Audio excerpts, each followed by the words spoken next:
Comme chaque semaine, je vous emmène découvrir les artisans qui font battre le cœur de l'Hexagone et les lieux qui font son prestige.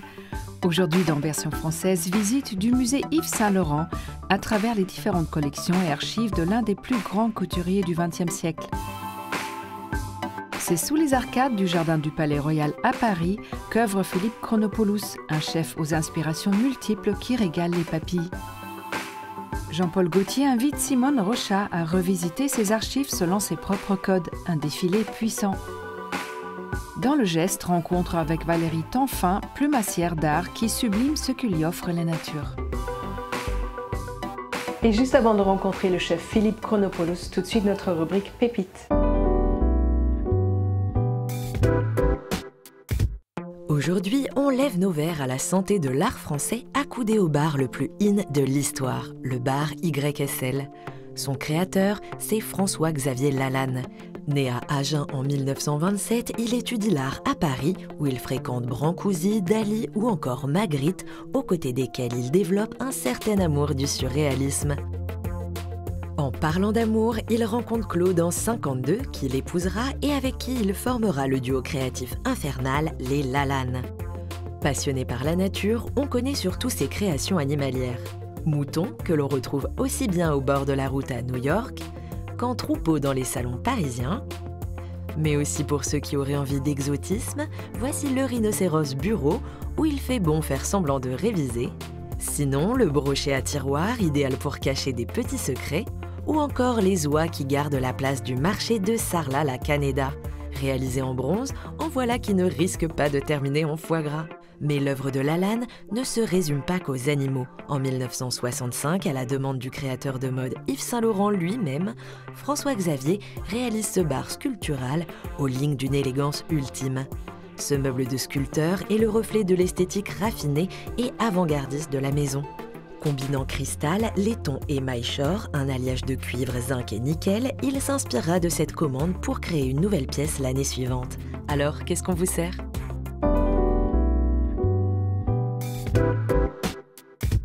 Au cœur du 16e arrondissement se niche un écrin mode, le musée Yves Saint-Laurent, dédié à un créateur dont les pièces iconiques continuent de marquer l'histoire.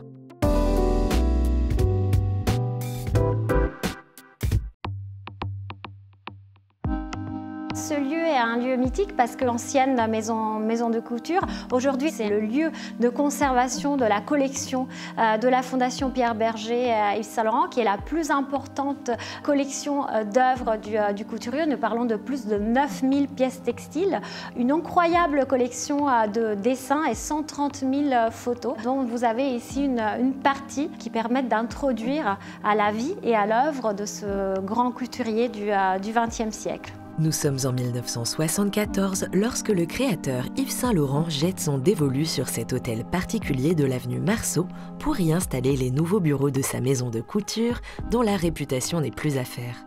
Comme à l'époque, le visiteur entre par l'escalier qu'empruntaient les clientes et se laisse glisser dans l'atmosphère feutrée de ses anciens salons. Les décors sont restés à l'identique avec cette même moquette verte, ce style Napoléon III. C'est un style qui lui est cher. C'était un grand lecteur de Proust et il était fasciné par tout cet univers, cette aura romantique qu'il y avait autour de cette architecture ou de cette littérature. Accroché au mur, on y retrouve aujourd'hui des pans marquants de sa vie, de sa carrière et de son œuvre, comme la lettre écrite au rédacteur en chef du magazine Vogue, Michel de Brunoff, qui lança la carrière du jeune homme auprès de son mentor Christian Dior, ou encore les croquis de ce dos nu en dentelle aux lignes sensuelles, témoignage de son génie créatif. C'est un modèle que, vu de face, est extrêmement sobre, avec ce boutonnage central. Et lorsque le mannequin ou la femme qui le porte se retourne, tout d'un coup, il devient extrêmement sensuel, avec ce dos nu, Et cette ouverture réalisée en dentelle de Chantilly de la maison Brivet. La dentelle est une matière qui est, on pourrait dire, traditionnelle, mais la nouveauté, c'est l'usage de la dentelle. L'idée de vouloir créer des ouvertures sur le corps, sur le dos ou à des points qui sont extrêmement sensuels dans le corps de la femme, donnant donc un certain érotisme aussi et une certaine provocation. Génie provocateur, Yves Saint Laurent dénudait la femme et osait l'habiller de l'emblématique smoking masculin exposé ici dans sa version Bermuda. En 1968, Saint Laurent donc, reprend le smoking. Il utilise, au lieu que la simple chemise blanche, une blouse entièrement transparente en cigaline, donc qui est cette matière transparente, un peu brillante et rigide. Mais il la rend très sensuelle en rajoutant, et très féminin, en rajoutant ce nœud en satin. Et au lieu d'utiliser le pantalon classique, il utilise un Bermuda, donc en dénudant les jambes de la femme. Il est certainement précurseur. Lui-même disait, il regardait le style de la rue. Il sentait que quelque chose bougeait dans la société de l'époque et il reporte tout simplement ce qu'il voit autour de lui dans la haute couture. Yves Saint Laurent sentait l'époque et la dessinait dans ce bureau entouré de ses livres d'art, de ses souvenirs et de ses objets fétiches. Le motif du cœur était un motif qui revient très souvent dans l'histoire de cette maison. Il fera réaliser d'ailleurs par le bijoutier chez Mama une broche en cœur avec laquelle il parera la plupart de ses mannequins. Cœur et cerveau de la maison Yves Saint Laurent, le bureau conserve encore les croquis du couturier, des témoignages précieux qui en disent long sur les intentions artistiques du créateur. C'était un très très bon dessinateur. Parfois on a plus de détails. Il accessoirise par exemple ces modèles, chose qui n'est pas le cas de tous les couturiers. Des fois il représente les modèles en mouvement pour donner cette idée de fluidité de la matière, de tomber de la matière. En tout cas les anciens de la maison qu'on a pu consulter nous disaient que c'était très simple de lire les croquis d'Yves Saint Laurent. Tout était là, tout était exprimé dans ce dessin, donc c'était très facile pour les ateliers de travailler à partir de ces croquis. Lieu de transmission devenu lieu de conservation, le musée Yves Saint Laurent fait ainsi perdurer l'œuvre du plus moderne des couturiers.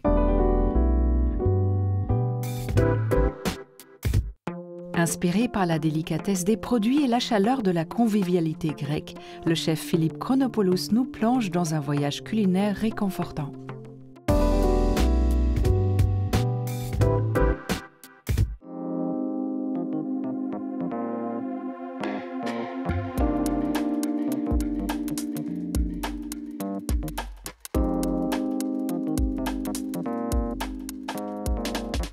Bonjour Philippe. Bonjour. Philippe, vous êtes chef au restaurant Palais Royal et la cuisine, ça a toujours été votre passion depuis très jeune en tout cas. Vous êtes d'origine grecque. C'est ça. Et malgré le fait que votre grand-père qui avait un restaurant à Corfou vous a découragé, vous êtes quand même parti à Lyon, à l'école Paul Bocuse, sans parler un mot de français.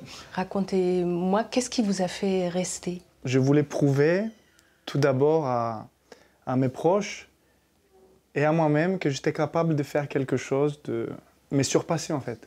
Et c'est vrai qu'à l'époque, c'était vraiment un sacré challenge. Je suis parti de chez moi, comme vous avez dit, je ne parlais pas le français, je ne sais même pas pourquoi on m'a accepté à cette école. Au bout de 4 mois, on m'a dit, bon, il faut peut-être reprendre l'année d'après. Et travailler sur ton français.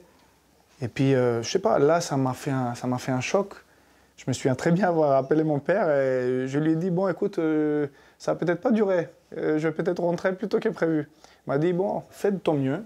Et si tu as fait de ton mieux, au moins, tu n'auras pas de regrets. Et puis, bon.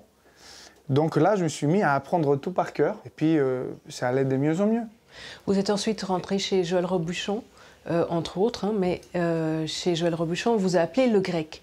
Je pense que c'est difficile, au départ, d'être réduit à ses origines, mais vous avez réalisé des années plus tard que c'était un grand atout dans votre jeu d'être grec. Ça m'a pris un certain temps. Je pense que ça m'a pris beaucoup d'années. Parce que je ne voulais pas qu'on dise, bon, bah, il est grec, il s'appelle Philippe Chronopoulos, enfin, il fait de la cuisine grecque. Je ne voulais pas être associé à ça. Mais en fait, voilà, c'est une évidence. Et je pense que ma femme Chloé m'a vraiment m'a vraiment inspiré là-dessus. Parce que votre femme est française. Elle est française et elle a des restaurants, donc c'est pas des restaurants grecs, c'est des restaurants, oui, enfin, d'inspiration grecque, mais elle arrive à donner un côté frais et c'est vrai que ça m'a beaucoup inspiré. Je me suis dit, bah, je vais faire la même.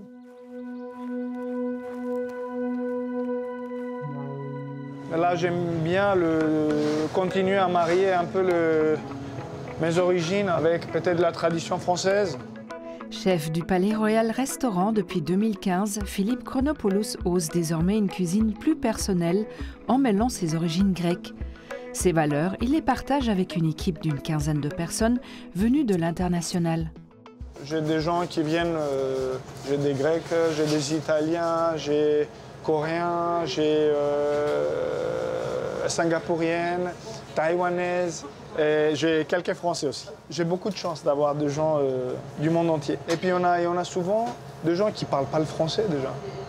Et prendre ce risque, c'est aller vers l'inconnu, parce qu'on a une passion, c'est beau. Je me vois en eux.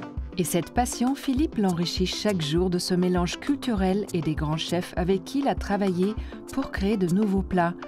Comme avec cette entrée, inspirée du minestrone italien et de la soupe VGE de Paul Bocuse. L'idée, c'est de travailler avec l'orzo, krithara en grec, avec du poulpe, de la truffe noire, un peu de légumes d'hiver, dans un bouillon à la truffe noire, et cuit à l'étouffée. Que ce soit sur l'élaboration d'un nouveau plat ou bien sur l'adaptation d'une recette à une saison, la ligne directrice de Philippe en cuisine, c'est de se sentir bien tout en restant régulier. J'aime pas quand c'est très compliqué, moi. Moi, quand je vais au restaurant, quand c'est trop compliqué, en fait, on se perd un peu. J'aime bien que ça reste pas forcément facile, mais j'ai envie que les gens comprennent ce qu'ils mangent et où on va. Je n'ai pas vraiment envie de vous prendre la tête si vous venez manger ici. Et du coup, votre cuisine a pris des inspirations méditerranéennes. Et c'est une cuisine de générosité. Comment ça se traduit exactement? J'aime pas quand il y a peu dans l'assiette. J'aime pas, je trouve que c'est frustrant quand on mange quelque chose de bon, où on se régale, et c'est fini en 2 bouchées. Et donc, je n'arrive pas à ne pas beaucoup donner. Souvent, on me dit il y a trop. Mais c'est vrai que je préfère trop que pas assez. Vous savez, je crois vraiment que l'accueil est ce qui est essentiel dans notre métier. Et ici, on a mis la première partie, sont les médias. Donc vous arrivez, vous installez à table, et puis là, on vous amène 5 petits médias pour démarrer le repas. Vous avez dit un jour, Philippe, que vous aimeriez mieux gagner vos propres étoiles au lieu d'aider les autres à garder les leurs. Les étoiles, c'est une chose importante, cette reconnaissance-là? Oui, c'est une chose très importante. Je suis parti de chez Joël Robuchon, je suis arrivé au Palais Royal. Et en fait, je pensais que c'était facile parce que où j'étais avant... C'était acquis. C'était acquis, mais en fait, il y avait un grand chef derrière. Donc c'était facile, pas facile, non, mais plus facile. Là, quand je suis arrivé là, c'était un choc. Je n'avais pas pensé en fait à tout ce que ça demandait pour exister. Je suis parti de très loin. Et quand la première étoile est arrivée... C'était en 2017, c'est ça? Ouais, ça a changé la donne, mais complètement. Et la deuxième, je dirais qu'on rentre dans une autre dimension. On a revu toute la vaisselle, on a revu... Vraiment, il y avait des choses qui... Il fallait que ça change. Donc j'ai eu la chance, on m'a suivi et on m'a donné les moyens pour ça. Et oui, là, la deuxième étoile est arrivée et... C'est incroyable. 2 étoiles Michelin qui récompensent donc à ce jour le travail de Philippe, mais aussi celui d'Ahmad Oumani. Le directeur du restaurant depuis décembre 2017 pilote ses équipes en salle tout en connaissant la cuisine de Philippe sur le bout des doigts. Il n'y a pas un plat où je n'ai pas confiance en ce plat. Donc peu importe ce que le client a envie, peu importe ce que je vais proposer, je ne vais pas avoir peur de le dire et d'aller dessus, de parler, de vendre un brocoli, de proposer un brocoli. Enfin, un brocoli, entre guillemets, on se dit que c'est pas sexy, mais là, le chef, il en fait quelque chose qui sur devient... le papier, on lit brocoli, c'est difficile, mais il le vend bien. Mais... Il explique bien, du coup, en fait, ça donne envie aux clients. Voilà, chaque plat est très facile. Donc, pour moi, il me facilite la tâche. Donc, au final, je peux aller à une table et dire, alors, le brocoli, ah oui, c'est merveilleux, parce que je sais très bien que c'est excellent. Et pour cause, c'est en équipe qu'ils réalisent les dégustations des nouveaux plats à mettre à la carte. Là, on travaille sur un dessert autour du chocolat et sésame. Le sésame, quelque chose qu'on mange beaucoup en Grèce, soit en espèce de barre de céréales. Ça s'appelle miel et sésame, surtout les ingrédients principaux, qui s'appellent pastelli. Voilà, ou alors les halva. Et puis là, l'idée, c'était de travailler autour du sésame. Sésame et chocolat, ça marche bien. Et là, nous, on a ramené de l'acidité avec un autre citron, le yuzu. Donc, on ne communique pas trop sur... par exemple, sur la carte, on ne va pas noter yuzu parce qu'on veut rester assez discret sur tous les produits qui sont à l'intérieur, parce que j'essaie d'apporter mon plus, justement, avec les convives pour pouvoir leur expliquer comment les plats sont faits. Donc, on va parler, par exemple, de la Saint-Jacques, ça va être Saint-Jacques, pommes vertes, oseille et endives. Bon. On ne sait pas forcément, mais dedans, il va y avoir une vinaigrette à la clémentine de Corse, on va retrouver un peu de piment jalapenos, on va retrouver pas mal de petites choses qui vont apporter toute une histoire en fait, au plat.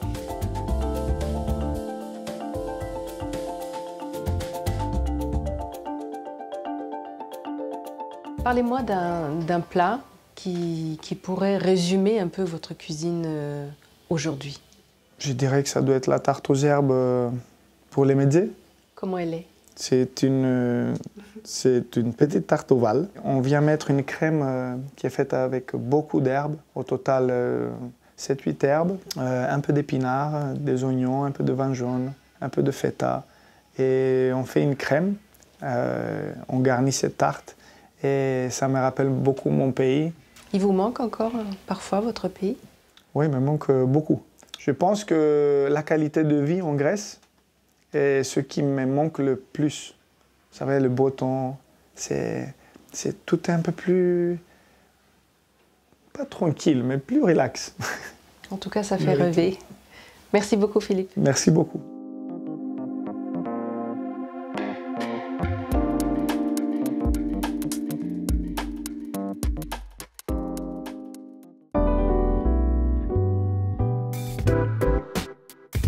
Jean-Paul Gaultier a trouvé le secret de la longévité. Il a ouvert ses archives haute couture à l'Irlandaise Simone Rocha pour un rendu détonnant.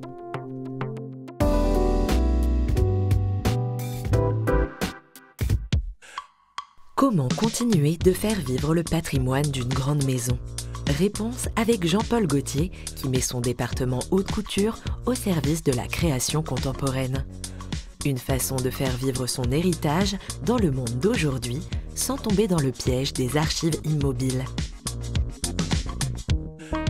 Chaque saison depuis 2020, le couturier ouvre les portes de son atelier à un nouveau créateur, chargé de livrer son regard sur les archives de la maison. Pour le printemps-été 2024, c'est l'Irlandaise Simone Rocha qui s'en charge. Adepte d'une mode à la fois romantique et subversive, elle s'est fait connaître pour sa façon particulière de jouer avec la corsetterie, la transparence et la délicatesse. Dans ses collections, les codes de la féminité traditionnelle, tels que les nœuds, les fleurs ou la dentelle, sont sans cesse retravaillés au service d'une mode puissante qui tire sa force dans l'essence même de cette féminité. Les silhouettes sont à la fois délicates et solides. Les détails évoquent une vision romantique de la femme, mais les formes et les matières la soutiennent, construisent des armures autour du corps. Chez Simone Rocha, pas besoin de choisir entre la sensibilité et l'assurance. La créatrice nous sert les deux sur un plateau. Au passage, elle revisite avec brio les codes de la maison Jean-Paul Gaultier, où le vêtement libère le corps et vice-versa. Elle rend hommage à la célèbre collection tatouage du créateur, qu'elle revisite en broderie et en application, et réinterprète le corset en robe de cocktail ou décoré de fleurs en porcelaine. Enfin, la figure du marin est retravaillée selon ses propres obsessions, où les rayures de la marinière deviennent des rubans délicats. Les univers des deux créateurs se rejoignent sur le travail du crochet irlandais. Inspiré par des pièces d'archives imaginées par Jean-Paul Gaultier pour la chorégraphe Régine Chapineau, Simone Rocha réalise des robes spectaculaires couvertes de fleurs et d'argent. En lui ouvrant les portes de ses ateliers haute couture, Jean-Paul Gaultier permet aussi à une créatrice de prêt-à-porter d'emmener son propos de mode encore un peu plus loin. Elle se frotte au canon de la couture en y injectant de la subversion, mêlant la robe de bal à des références fétichistes ou à des constructions sportswear. Et c'est peut-être à ça que sert le patrimoine une fois mis au service d'une jeune garde inspirée par l'air du temps. En continuant de le faire vivre tout en faisant bouger ses lignes, c'est l'idée même de la haute couture qui évolue. Descendue de son piédestal institutionnel, elle redevient un tremplin pour faire circuler les idées sans jamais cesser de nous émerveiller.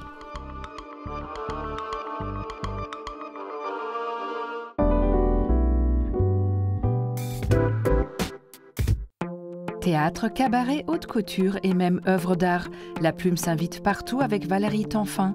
Immersion dans un univers de légèreté et de douceur.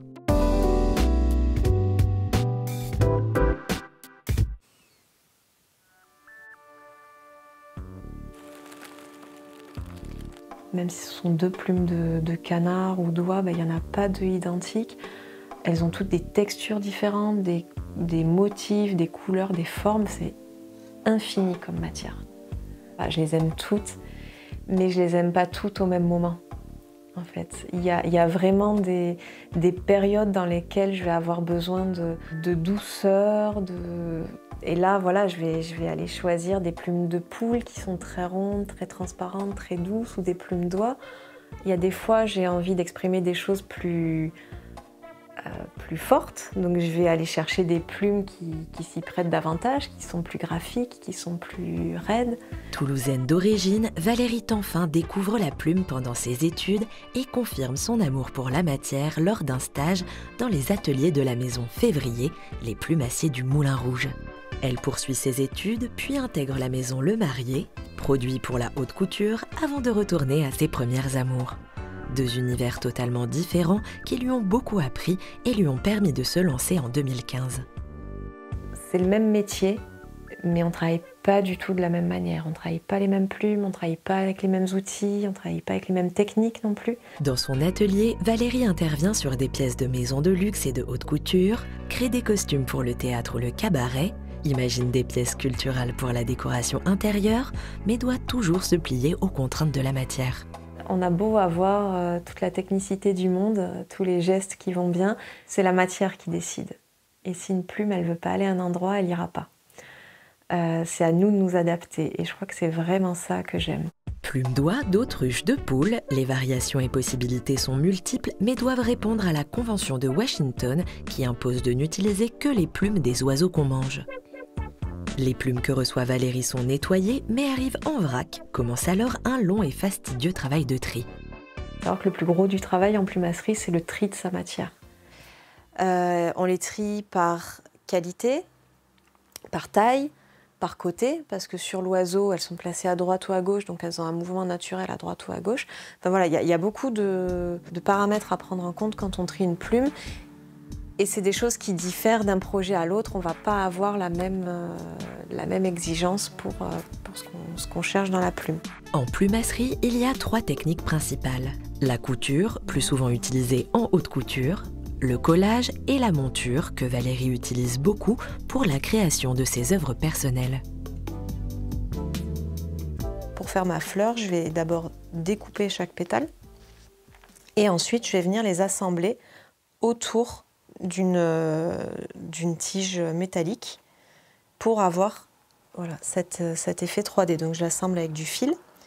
Donc je pose je pose mon pétale au ras de mes graines et je viens le fixer solidement. Pour certaines de ses œuvres et de ses commandes, Valérie colle la plume, la transforme et la découpe. Un savoir-faire très rigoureux. C'est vraiment mettre toute sa concentration dans un seul geste qui doit être fluide. Et c'est une question de dosage en fait. Dosage de la colle, dosage de la force que tu mets dans ton outil, dans ton geste. Faut pas trop appuyer pour pas que la colle déborde. De nombreuses manipulations pour un médium pas si fragile. On imagine que la plume est très fragile. Et en fait, c'est pas vraiment le cas. On oublie que ça protège les oiseaux des intempéries, du froid, des coups. Et donc, on peut vraiment la manipuler avec peu de précautions, j'ai envie de dire. Ça reste une matière à laquelle il faut faire attention, mais c'est pas si fragile que ça. Dans son monde plein de douceur et de volupté, Valérie allie rigueur et créativité en sublimant la plume et les possibilités que lui offre la nature.